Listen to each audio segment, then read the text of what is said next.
So yeah, it's funny because the adopted player sponsorship that you talked about is something that we came up with, and it really goes back to my roots with Danielle Downey.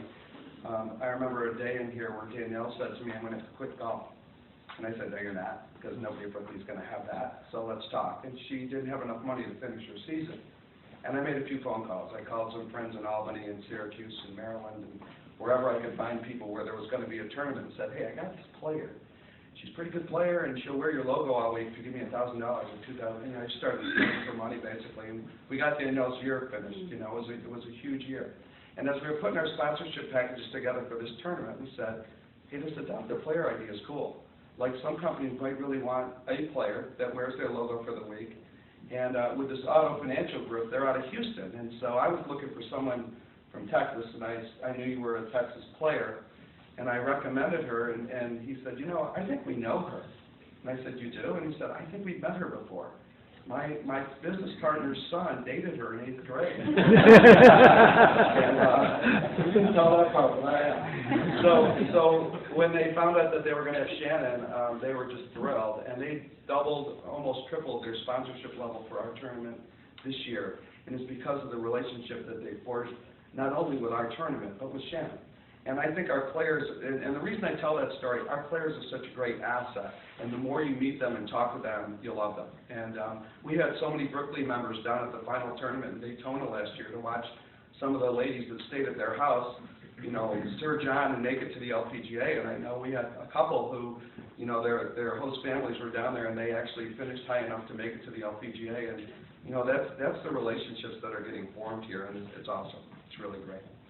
So one of the other things that I got from Danielle Downey when we were trying to raise money for her was, I said, "Why don't we have a pro-am? We can really make a lot of money off a pro-am." And she goes, "Well, okay, but every team has to have a high school kid on it." I'm like, "What?"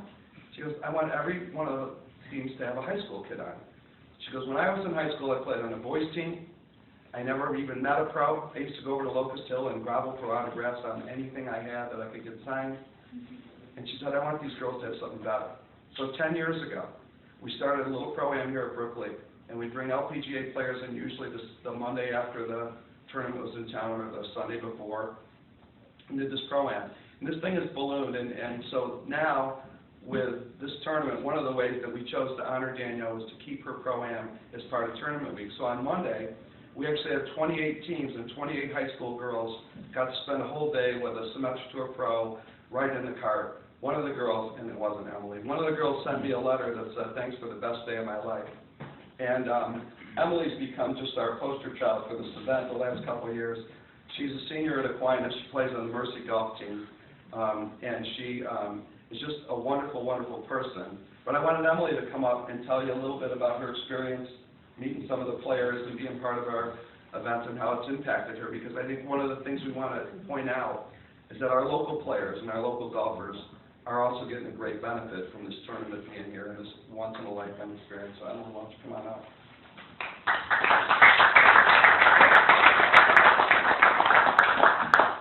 Hello, I'm Emily from Aquinas, as Mike said, and for the past 4 years I've been the captain of the girls golf team.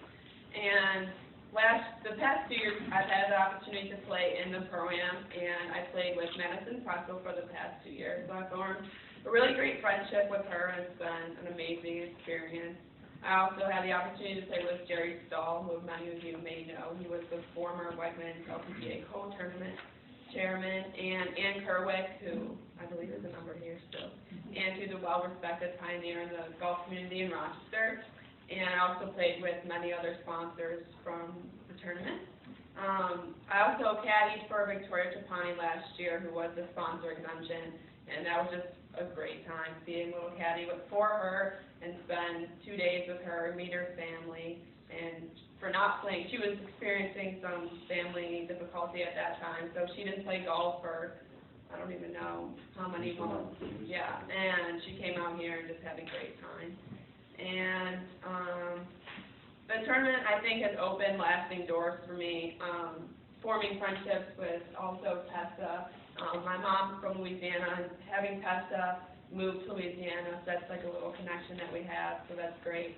And with the loss of the Wegmans LPGA, I think that the Danielle Downey Credit Union Classic is a great thing to still have, and the opportunity for the women to be out here, especially in the Rochester community with all the golf that we have here.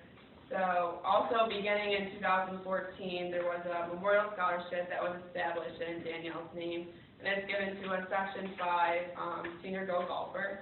So Danielle's family expressed for the past couple years how meaningful this would be to Danielle, and I think it's great because it supports us in college and everything.